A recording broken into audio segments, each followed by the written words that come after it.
नारिकेयली भरली कामना सदा नारिकेयली भरली कामना सदा नारिकेयली भरली कामना हरे राम नाम सदा हरे कृष्ण नाम हरे राम नाम सदा हरे कृष्ण नाम सतत निम्न चरण सेवकी सदा नारिकेयली हरली कामना सदा नारिकेयली हरली कामना नाम नौदय नीरुयनग सुमनवा नौदय नीरुयनग सुमनवा नानिन्ननन्ति धेनु श्रीरामचन्द्र सदा नारिकेयली भरली कामना सदा नारिकेयली भरली कामना राम नाम हरे राम नाम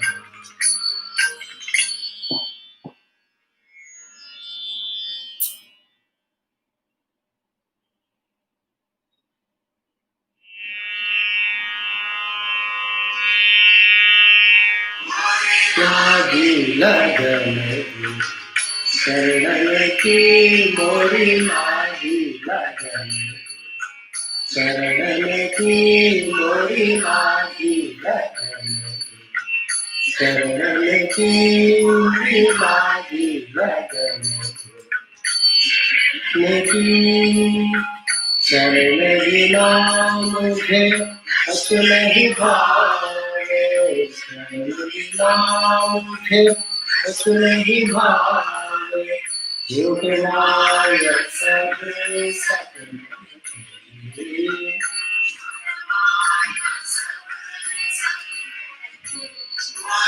लागी लगन शरण की मोरी लागी लगन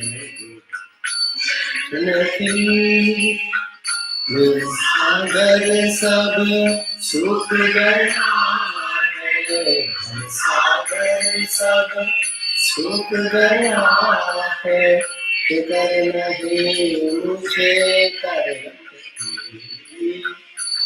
नहीं मुझे करना नहीं मोरी लागी लगन शरण की मोरी लागी लगन शरण की राखे प्रभु गिरिधर नागर राखे प्रभु गिरिधर नागर खलक भई मोरे नयन खलक भई मोरे नयन मोरी लागी लगन शरण की मोरी लागी लगन शरण की मोरी लागी लगन शरण की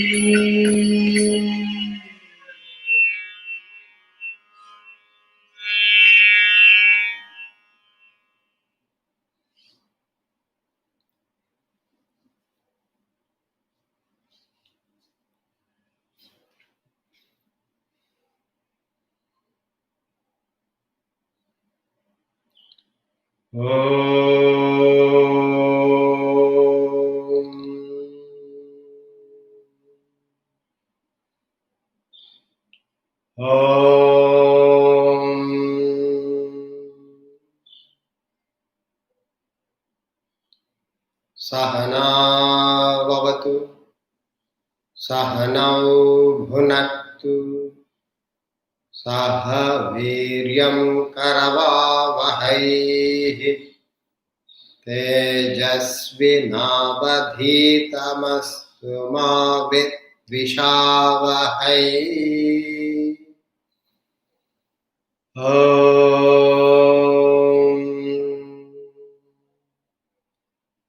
शांति शांति.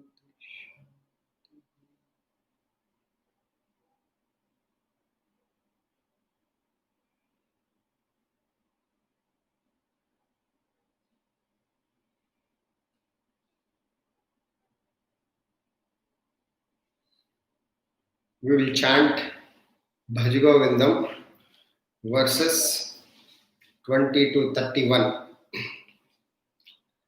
Bhaj Govindam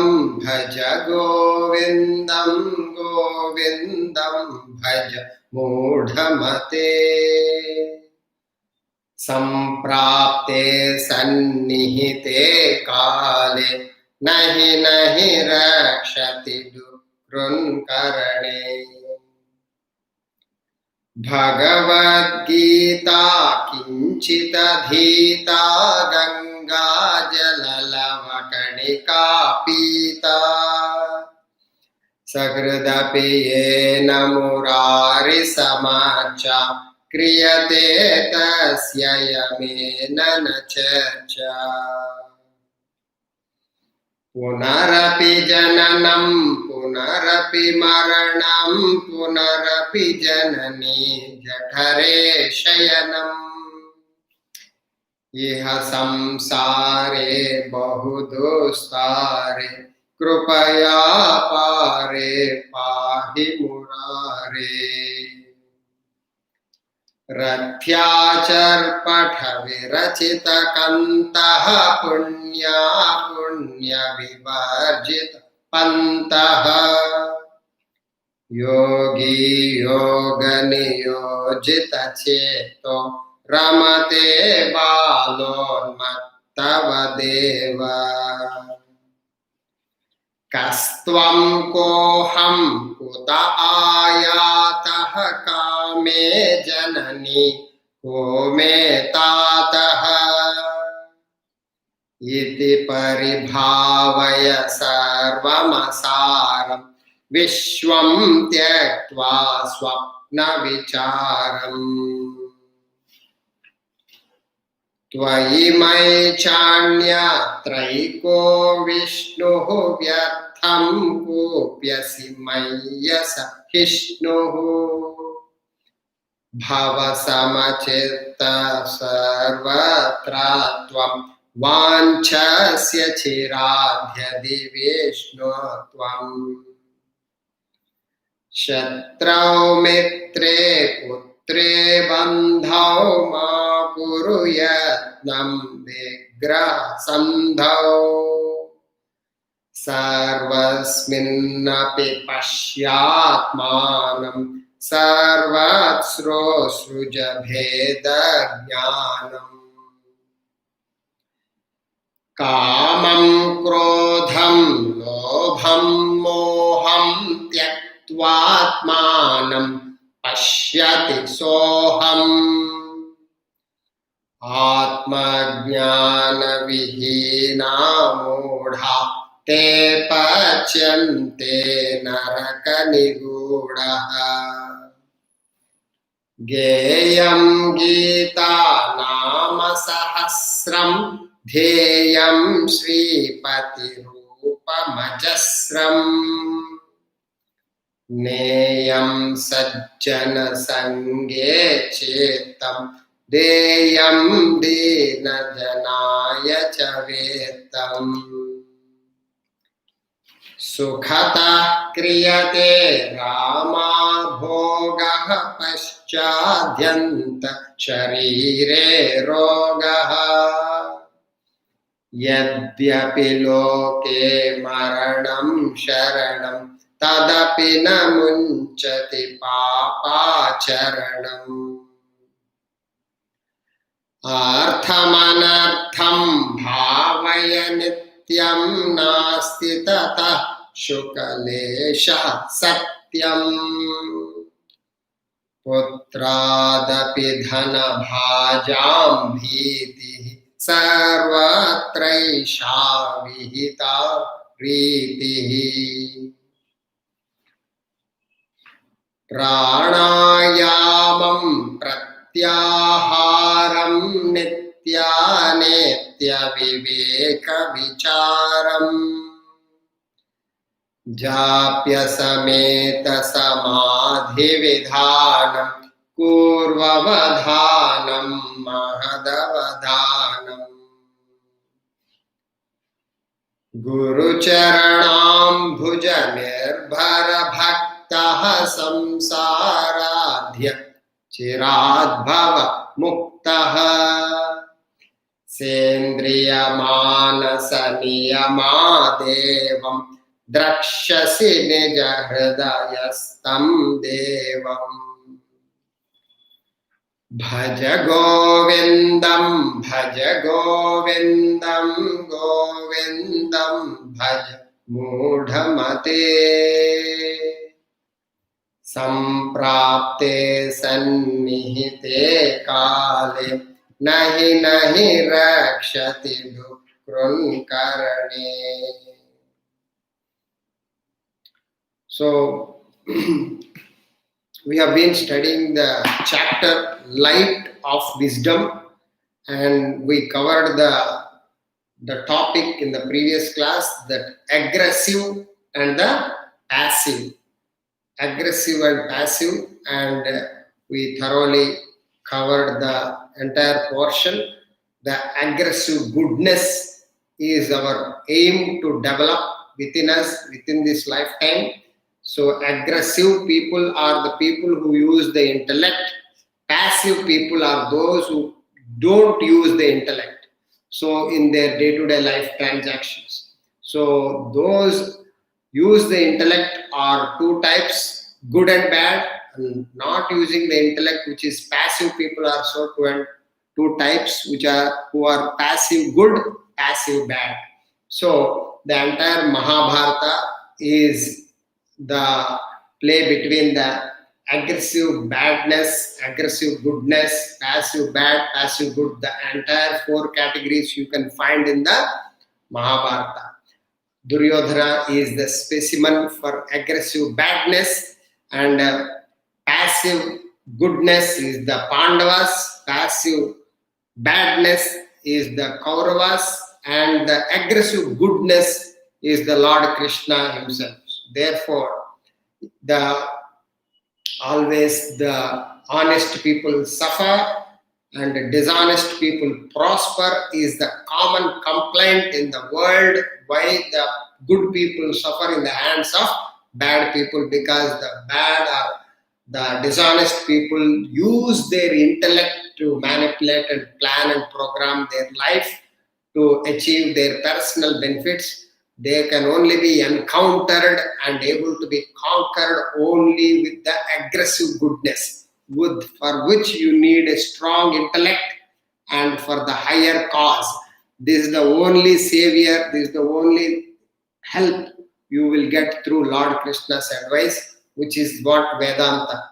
Study of Vedanta helps you to develop the aggressive goodness on you. So the Lord Krishna is a personification of aggressive goodness. He employed his intellect effectively to destroy the vicious plans and programs of Duryodhana and the rest of the people. The aggressive good prevailed over aggressive bad. So Krishna relieved the sufferings of the Pandavas and resurrected righteousness in the country.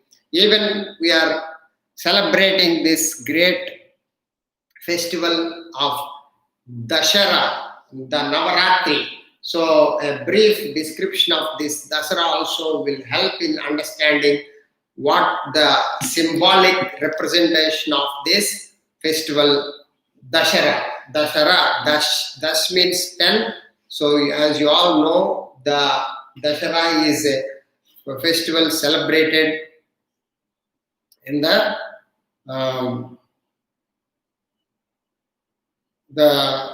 Vijayadashmi they call it.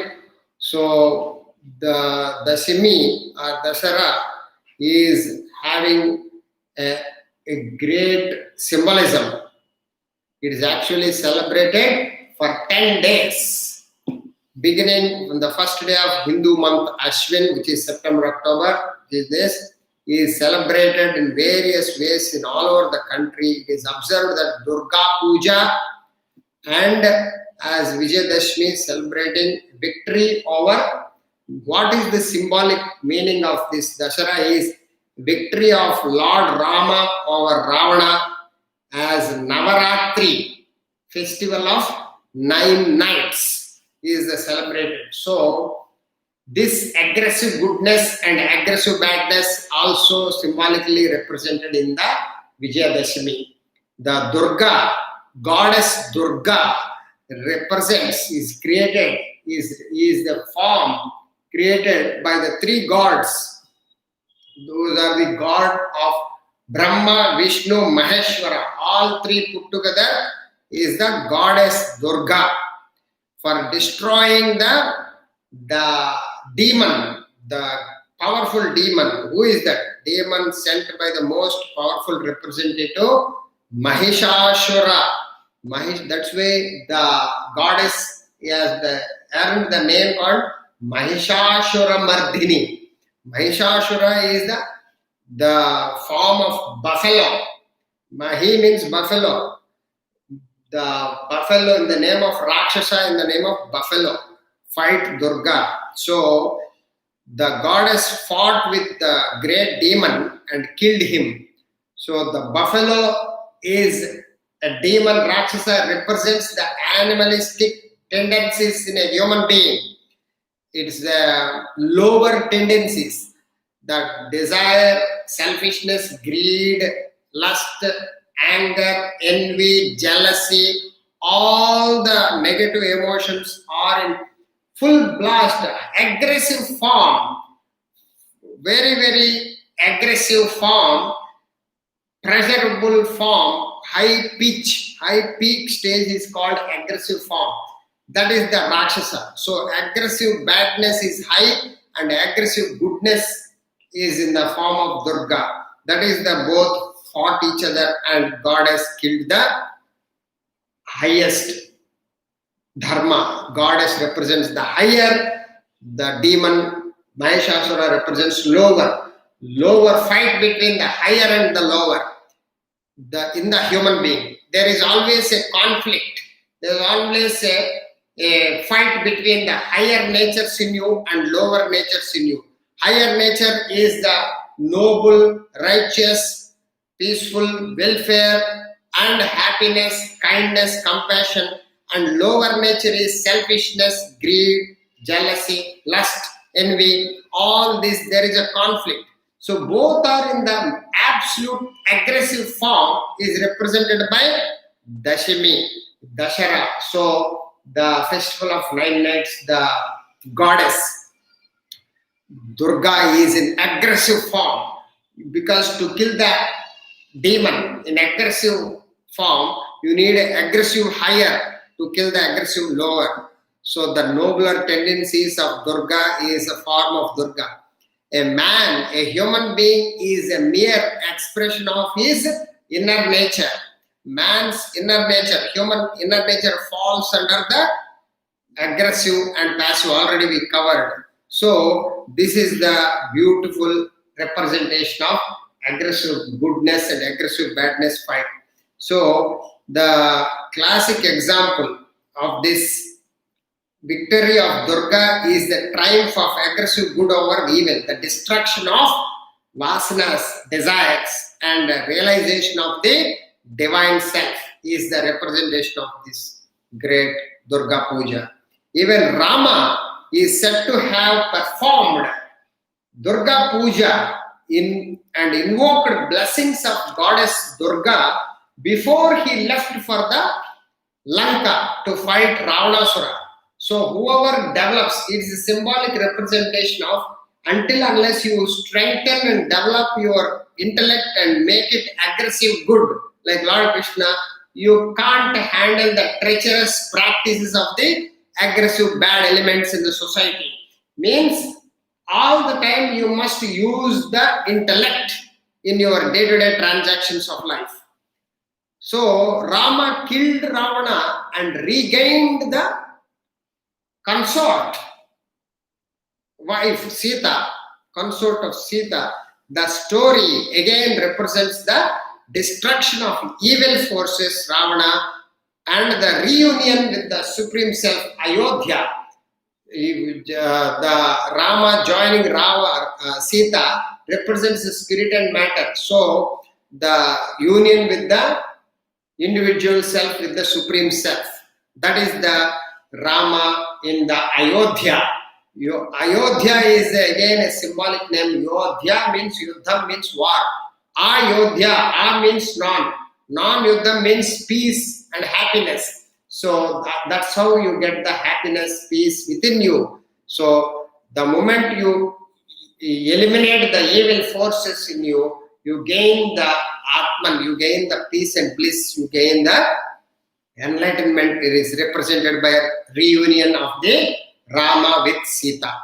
The 9 days worship is divided into 3 days of worship for each 3 goddesses.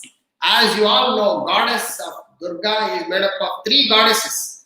So Durga, the 3 goddesses, Durga, the goddess of protection and valor, Lakshmi, the goddess of wealth, and Saraswati is the goddess of knowledge. These are the 3 goddesses we worship for the 9 nights. That's why it is called festival of 9 nights. So Navaratri, Ratri means nights. See, it's very, very symbolic. What do you mean by night? Night represents darkness, represents ignorance. We are all ignorant of our own self within, the Atman within, God within. So, the worship of 9 nights is nothing but removal of this ignorance. So, the 10th day, Vijaya Dashami, is the day of victory when a huge effigy of the demon Ravana is burnt with fireworks. This is followed by feasting and entertaining and rejoicing. That is the beautiful celebration of the Navaratri and Vijayadashami. So the effigy of Ravana represents ego and egocentric desires within you. That is represented by Ravana. Ravana is nothing but ego and egocentric desires. That's the fireworks is the battle with the ego. When the vasanas are all destroyed, the desires are all destroyed, the self, the Atman is revealed. So you remove your desires and ego, you destroy the ego and selfishness and desires, you get the Atman, you get the realization. The unfoldment of the self is experienced only by the destruction of the vasanas, desires. The worship of Durga for the first 3 days of the festival signifies the destruction of negative tendencies in you. So negative vasanas, negative tendencies inherent in you are the jealousy, greed, passion, lust, anger, fear, arrogance. All these negative tendencies are destroyed by the first goddess of the goddess Parvati or Durga. That is the first 3 days we worship. That is a symbolic representation. Then once the negative tendencies are removed, then we worship next 3 days, which is symbolic representation of Lakshmi, signifies the establishment of positive tendencies, positive values, positive higher values, nobler values, human values, values of dharma is the happiness, kindness, compassion, universal love, and sympathy, empathy, pity, all these charity. These are all the positive tendencies we establish with the 3 days of worship is symbolized by goddess Lakshmi. So establishment of positive tendencies. The first 3 days is represented by removal of negative tendencies, which is goddess Durga. Removal of establishment of positive tendencies is the goddess Lakshmi.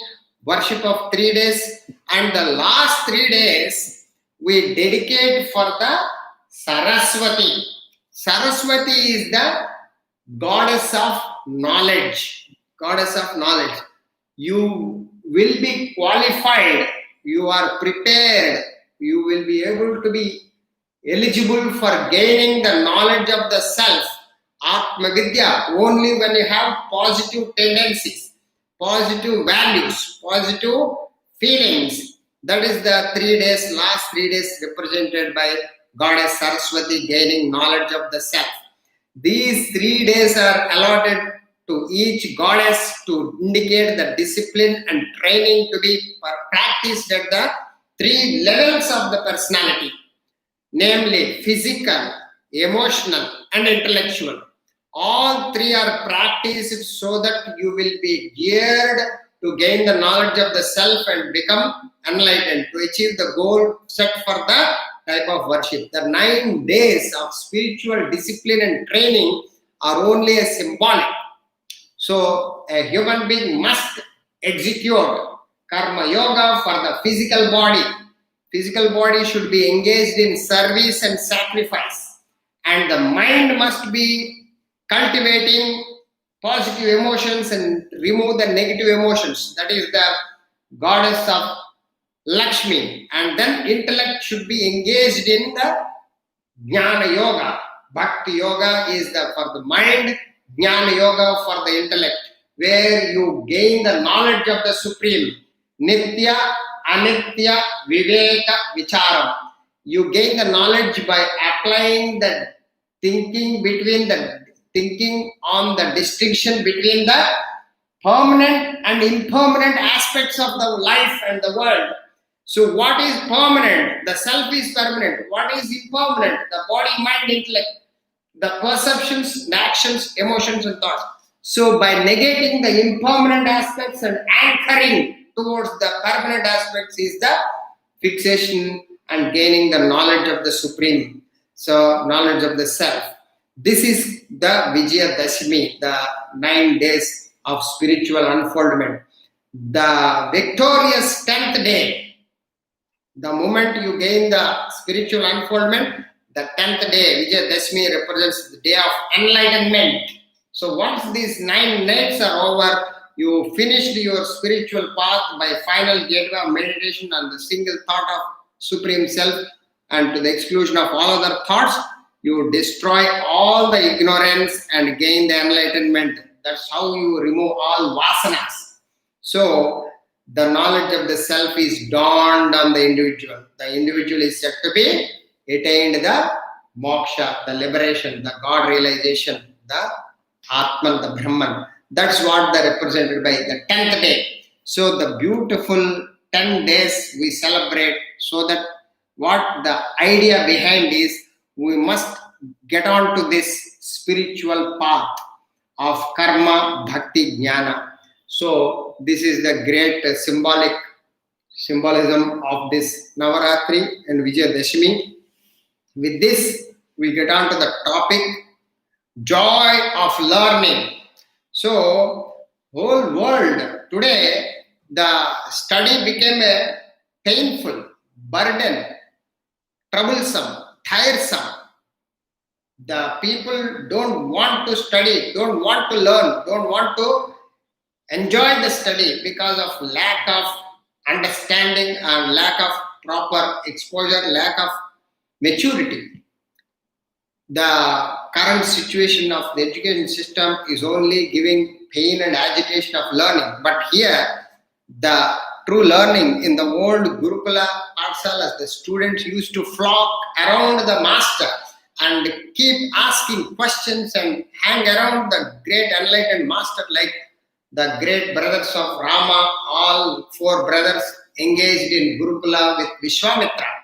Similarly, all the Lord Krishna is around the Guru. So, Sima is, the Adi Shankaracharya, all the great masters, they used to enjoy the study under the master because they used to have joy of learning. But today, the joy has been lost and becoming not able to understand where is the joy, how to generate joy while studying and learning. Here, the topic is dedicated for such a great technique of learning with joy and cheer and happiness. Joy, the knowledge of Vedanta. What is the purpose of Vedanta? The knowledge of Vedanta confers, provides aggressive goodness in you. The greatest tool to survive in the world is intellect, and the most powerful intellect with the high human values are provided by the knowledge of Vedanta alone. No other knowledge can give you this power to human being. A knowledge which develops a powerful intellect, strong intellect. All other knowledges only below the knowledge of Vedanta, because they will help you only intelligence to make you survive, to make a living, to meet the both ends. To make both ends meet means to just exist. But for a human being, the dignity and prestige of a human being is to be a king of the life, the highest mastery of himself. That can be achieved only through the Vedantic knowledge, which gives the powerful intellect. What is its purpose? With intellect, what you will do? It's that intellect which clearly distinguishes, clearly discriminates, clearly differentiates virtue from vice. What is virtuous? What is vicious? What is righteous? What is unrighteousness? Provides you the guidelines to destroy the evil, the negative, the bad tendencies, and protect the good. So, the Janardhana, that is why we call Janardhana. For Lord Krishna name is called Janardhana. Janardhana means protector of people. So, destroys the evil and protects the good. The intellect is that which protects the good and destroys the evil tendencies in you. Thereafter, what will happen? You will not be victimized by any person or situation or environment or anything in the world. You are the master, not a slave.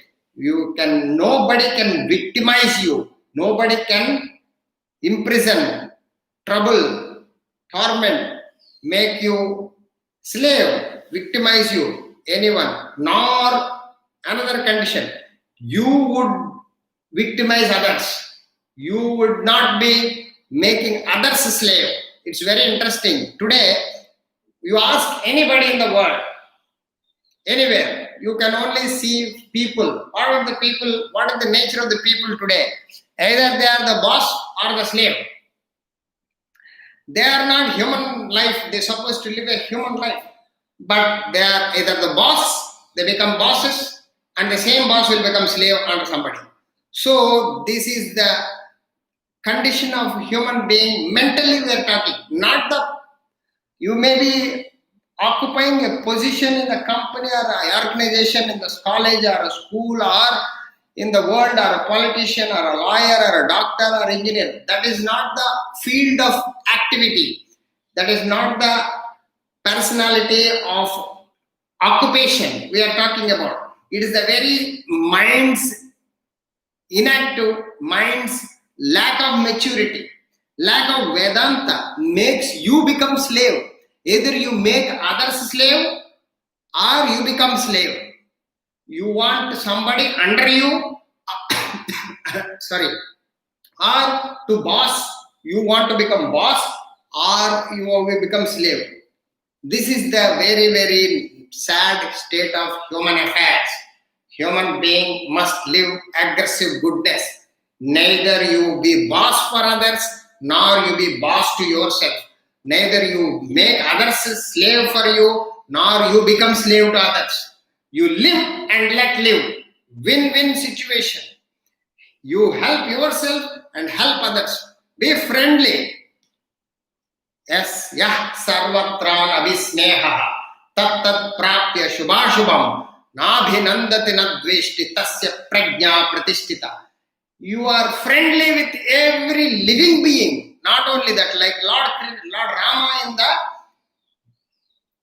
dense forest, he is having friendship with the birds, with the animals, with the monkeys, with the squirrels, with every living being is flocking around him, is friendly with him. Who is Lord Rama?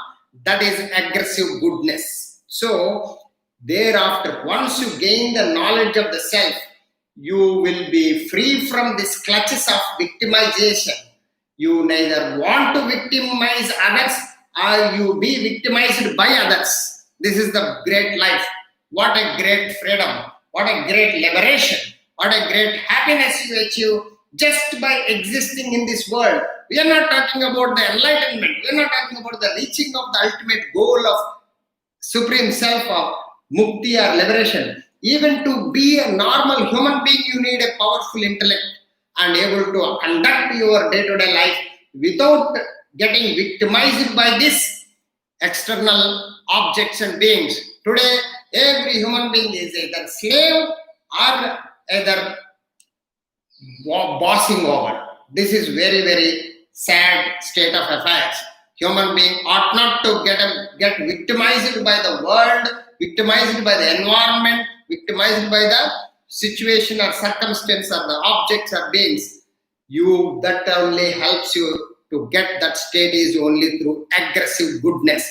That aggressive goodness could be achieved only through development of a strong intellect with high human values by studying knowledge of Vedanta, not regularly but daily, not whatever time you like, but every day morning. If you study and understand and reflect on this knowledge of Vedanta every day, it is assured by Vedanta that you will get a strong and powerful intellect.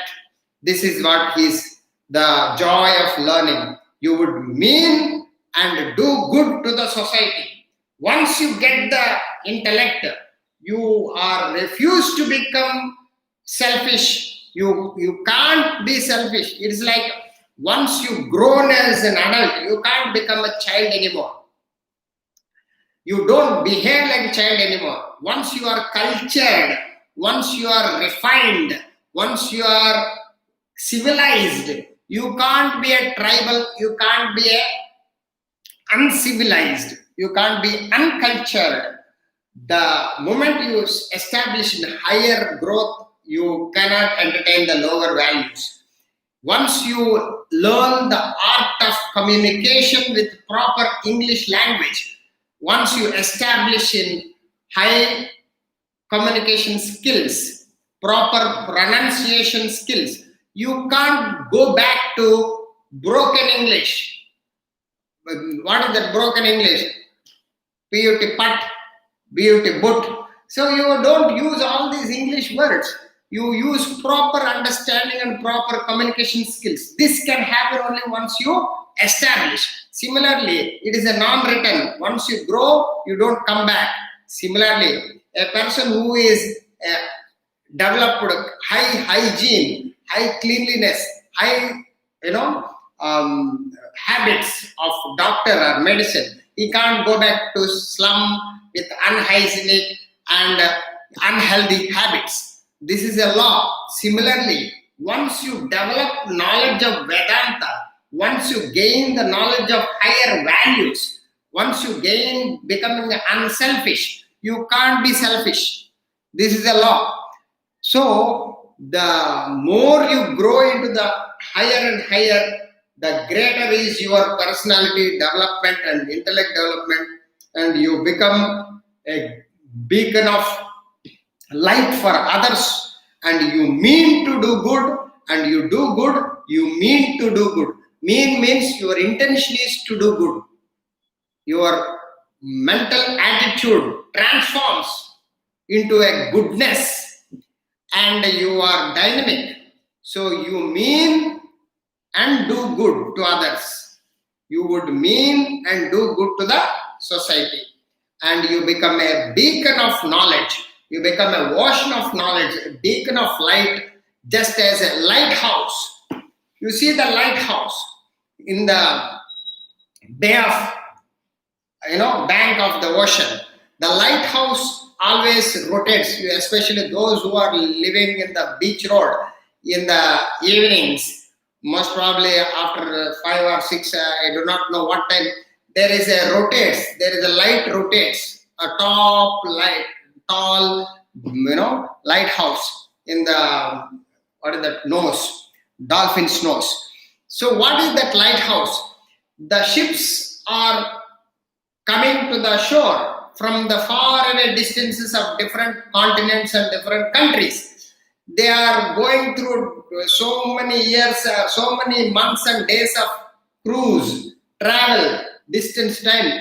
They subjected to wear and tear. They need berthing facilities. So those ships have been guided. Those ships have been provided the resting place by this lighthouse.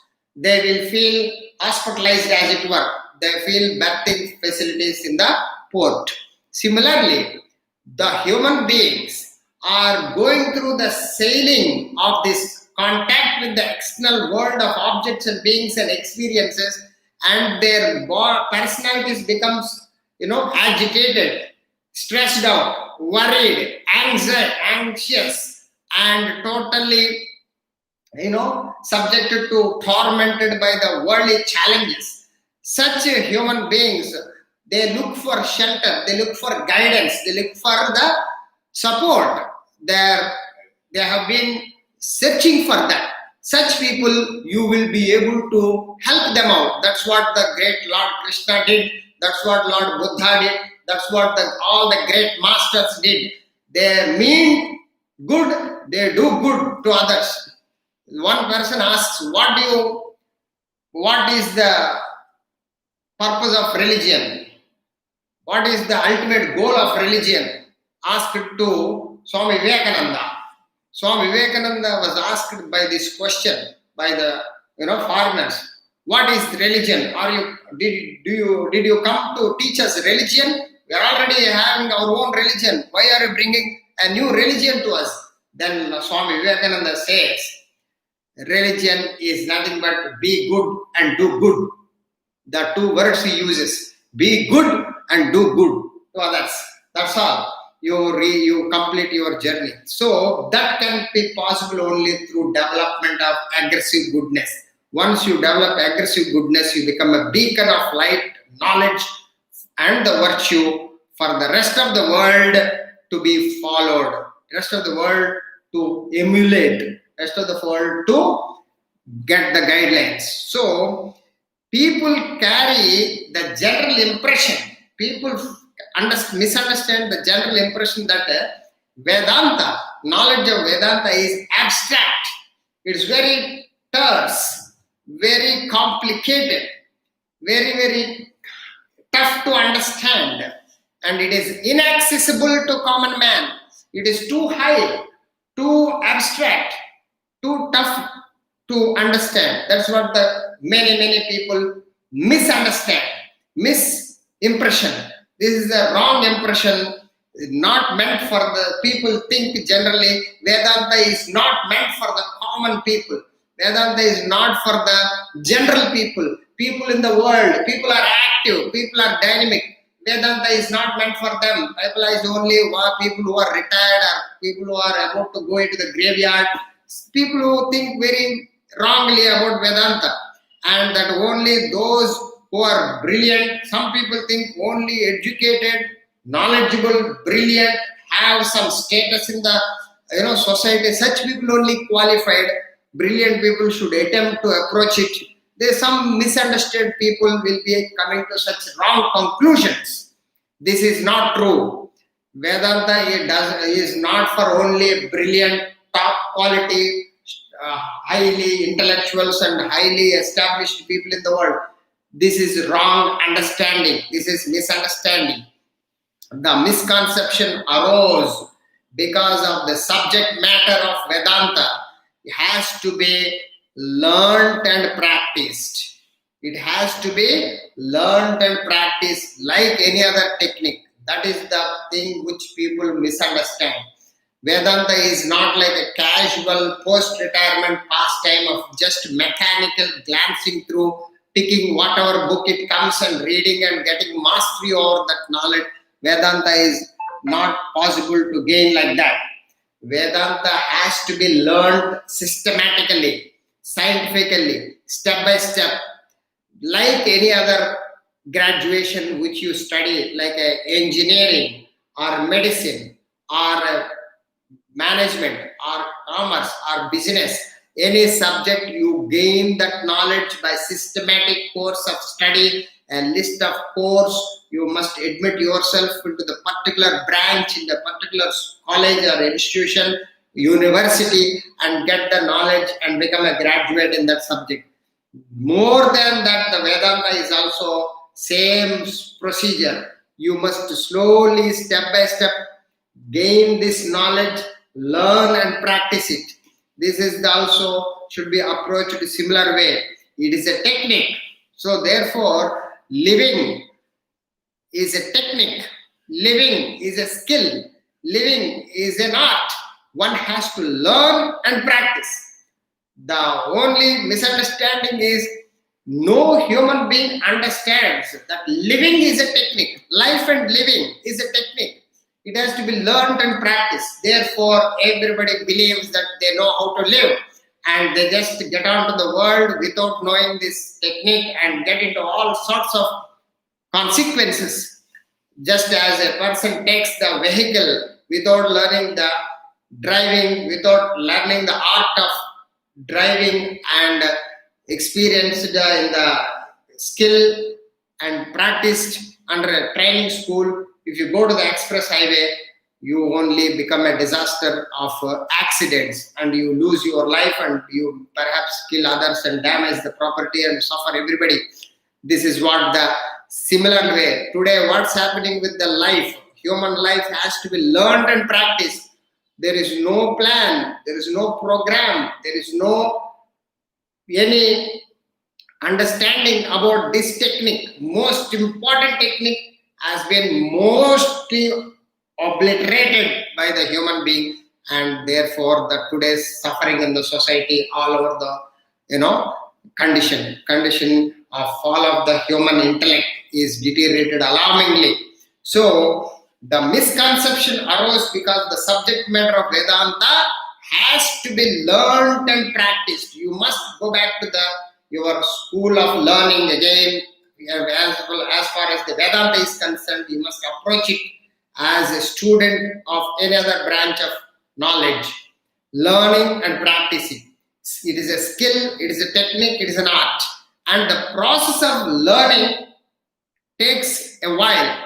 To become an engineering graduate, it takes minimum 4 years. Similarly, to become master of life and living technique, it takes a while based on your condition, your nature, your complexity, your propensity, your mental makeup, how much and what. It's like how many days you will take to learn the driving skill, how many days you can learn the swimming skill, how many days somebody has to ask you. It depends upon individual caliber. I have met so many people, they have been trying to learn many months. They are not able to drive the car. And some people very sharp and brilliant and able to apply themselves, they will be learning within few weeks. So it depends upon the inner condition of the person, mind and intellect and physical body. Similarly, The technique of Vedanta, technique of living, this skill of life and living also depends upon your inner condition of personality. So the time will be taken, and process of learning takes a while for the learner to relish it. So to enjoy that living technique, to master this living technique, it takes a while, it takes time to master it. And then once you master it, you enjoy it and you will be able to relish it. Initially, the initial period of learning may be little tough. It's like any other skill. Trying to learn yoga, trying to go for gym, initially, or any game or sport, first day after, especially after lockdown time, you go to the ground, your body next day becomes more sore, painful. Every part of body gets like a disease, like paining, because you first time you are used to the body. The few days will be painful. Once you don't give up and keep pursuing that physical fitness, gradually the pains will die away and the strength starts increasing and the stamina of the body starts increasing. All boils down to how much you are capable of gaining that effort and putting that effort and gaining positively. So the initial period of learning is trying. This is the same idea has been given in the beautiful symbolism of churning of Milky Ocean. The churning of Milky Ocean is sadhana. The good and bad, the intellectual exercise of churning, the gods and demons, both they are churning the Milky Ocean with Mandara Parvatam. So first thing will come is halahalam, which is poison. So you take up any activity in the few starting day, you will get pains. It could be any new activity, either game or sport or skill of learning or anything. Your body will give pain. Your mental pain, physical pain, intellectual pain, all are indicated by halahalam. For anything nobler, anything evolutionary, gives initial trying period of small pains and small, inconvenience or discomfort you will experience. But that is halahal. That poison coming in the churning of the Milky Ocean. Once you that is taken, that is gulped. That is taken by who? The Lord Shiva. Lord Shiva puts in the throat. That's why we call him Neelakantudu. Neelakantha. Kantha means throat. Neela means blue. Blue colored throat person, which is who is that? Harihara, who is the Maheshwara, Lord Shiva. So that is indicated by what is that? If you keep this poison with the mind is the heart, intellect is the head. If you keep the mind, you will be disliking, you will be disheartened, you will go away, you will be not be able to continue. Similarly, if you go at the intellect, you will be again become intellectual arrogant, you will dissuade the pursuit. So the person who maintains the balance and then keep pursuing the Supreme Self is represented by putting the alahal in the middle of the neck and then continues. Since the churning continues, since the sadhana continues, you get the beautiful benefits of the positive things. What is that you will get? You will get kalpa vriksham, you will get airavatam, you will get kamadeno, you will get so many benefits. Similarly, once you pursue the higher knowledge, you pursue the higher values, you get the peace of mind, you get the concentration skill, you get success, you get achievements, you get every benefit in the world, as well as you get the ultimate state of enlightenment. This is the churning of the Milky Ocean symbolism. Unfortunately, the people who are reading these stories are not able to penetrate and see the inner message embedded in these beautiful stories given by the Shastras. So, the knowledge of Vedanta study initially little bit inconvenience and discomfort and trying and effort and painful. and it puts off even some sincere seekers. Even though you are sincere, you are committed, you are genuine, you feel mentally dissuaded, mentally disinterested, you feel tiresome, you are feeling some kind of a discomfort, puts off even the sincere people. Ironically, if you break that mental barrier and pursue with conviction, commitment, the same knowledge, it is the knowledge which is most entertaining, most fascinating, most peaceful and blissful. It develops you very high states of evolution. The study of Vedanta in the early hours of the morning, in the early morning, 4 a.m. to 6 a.m. is Brahma Muhurta, 4 to 6.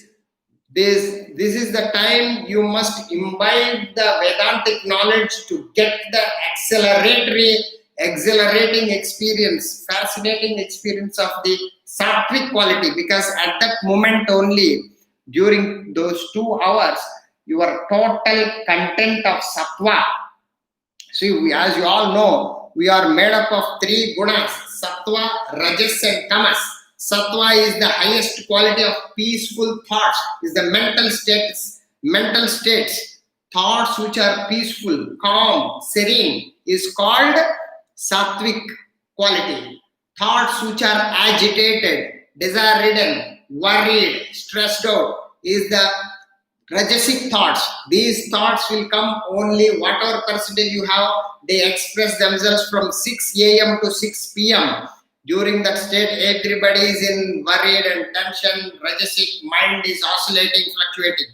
And after 6 p.m. is tamas, which is the lower, which is the lazy, sleepy, and inertia, inactivity. All the lowest quality of the nature will manifest after 6 a.m. Even the talented drunkard, if you offer him morning, he'll say, evening, let us have drinks. So he will always tend to the evening after 6 p.m. where you totally in sleepy mode. Sleep actually is called tamas.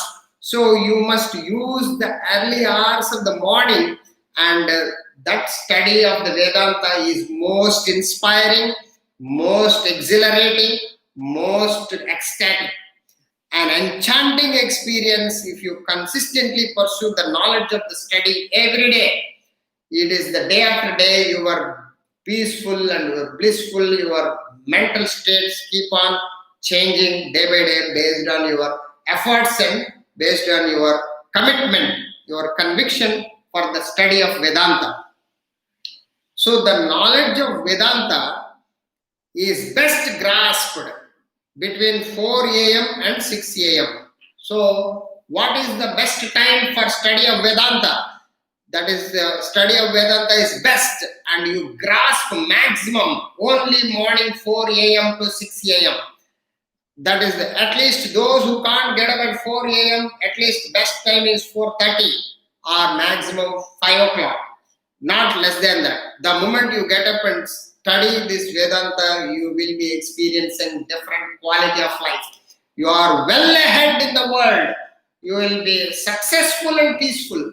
You will be completely gaining aggressive goodness.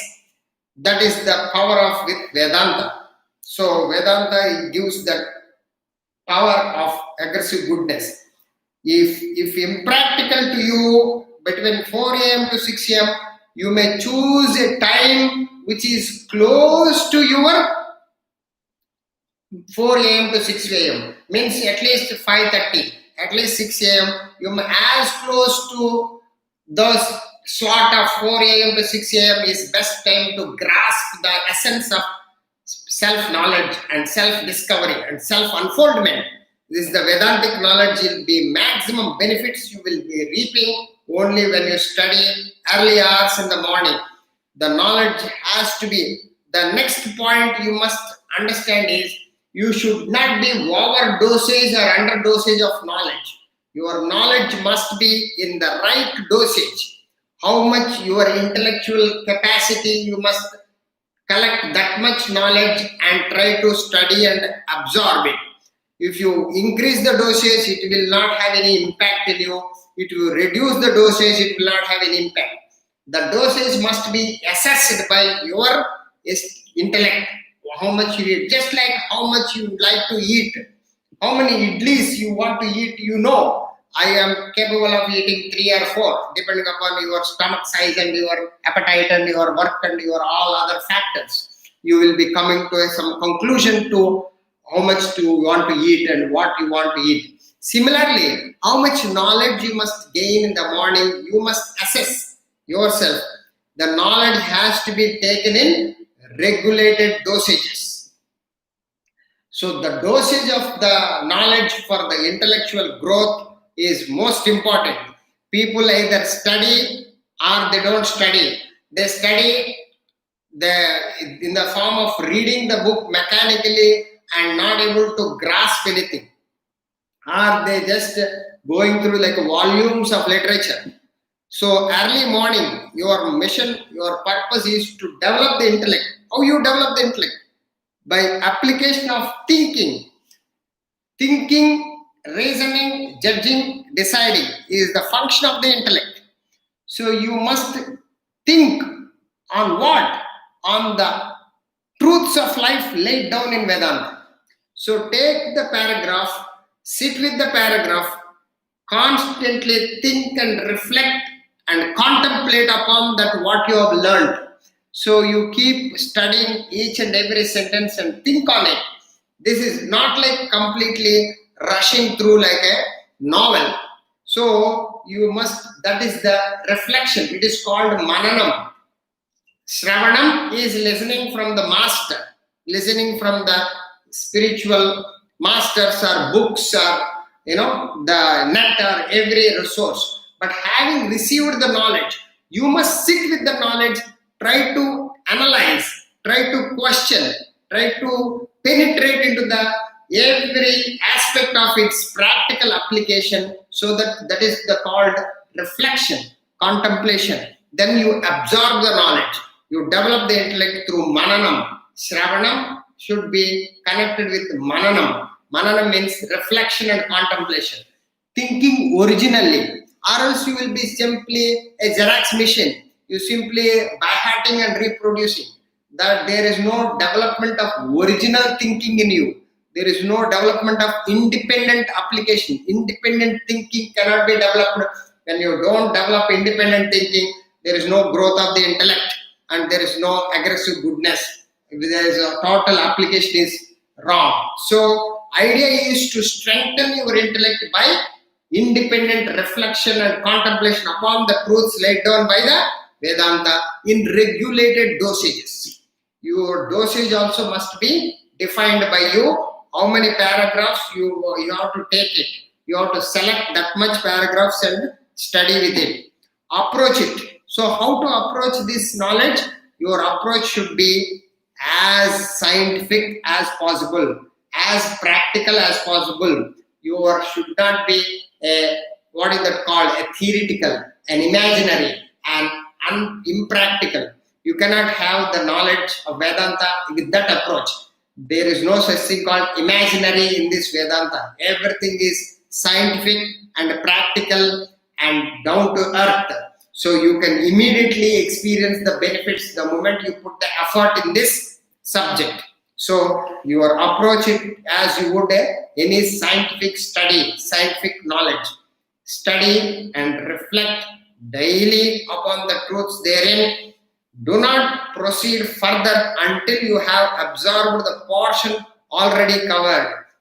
You cannot jump into the next portion, next chapter because teacher is going or somebody is going. You must first complete the portion which you have started. Unless you complete that portion and absorb it, don't go to the next, because it will be nowadays education system is the pushing of the information, completing the information, course syllabus is completed. Thank you very much. Nothing goes inside because there is no reflection, contemplation, absorption at all. It is like a diarrhea. eating without having any energy. It is just simply evacuating. So this is not the purpose of study. Study should give you the capacity to absorb, assimilate, and digest, and become transformed. Until unless the knowledge converts into wisdom, it is not worth approaching the study. So the portion, whatever you selected, must be absorbed, and which is already covered. Thus, through systematic study and reflection, through systematic study and reflection and contemplation, you gain the light of wisdom. Wisdom will be coming only through independent reflection, independent thinking. How many times you may be listening to the masters, how many times you will be able to, reading the books vertically, horizontally, you may be by-hearting and reproducing. It will not have any impact in your personality. You will be whatever you are. An angry man will be continued to be angry. A selfish fellow will be continues to be selfish. A egoistic person is continues to be egoistic. All these tendencies continues because you are not putting effort in the proper scientific systematic dosage and assimilation process to transform. Just like a person who is going to gym every day and working out, and one side is eating fully and indulging in sensuality and indulgence in food and eating, there is no change in the personality. He always a common complaint in everybody. I am very much regular to gym, sir. I am doing exercise, sir, but my weight is not reducing. Please tell me why the weight is not reducing. The fellow is not stop eating. So he is continuously eating and continuously putting effort in eating only, and he is telling that he is putting a lot of effort in gym. How it will be? Input should be stopped first to change any kind of weight, and then output should be put. There is a proper discipline and proper training must be in a scientific and systematic way. If you do, why not? The weight has to be reduced. So these are all lack of intellect and lack of proper procedure. First thing is 4 a.m. to 6 a.m. for the development of intellect, and you have to study the dosage, and you have to fix the proper methodology, scientific approach, and you have to absorb by original and independent thinking and complete the portion. So complete it as much as you can to the best of your ability until you absorb that portion. You should not go to the next topic, next chapter. This way, if you keep progressing, this way you proceed in your study, definitely the time, the question of matter of time, you will get aggressive goodness with the light of wisdom. You will be getting closer and closer to the peace and success, as well as the ultimate goal of enlightenment. This is the light of wisdom, of joy of learning. The joy must be increased as you put more and more effort. Happiness, joy should be increased. Energies must be increased. There should not be dearth of energies, dearth of any kind of happiness. That is the indication that you are in the right track. With this, you will be able to continue your pursuit towards the self. Thank you very much. We'll start the chapter 8 in the next class. We'll continue in the next class. Thank you very much. Hari Om.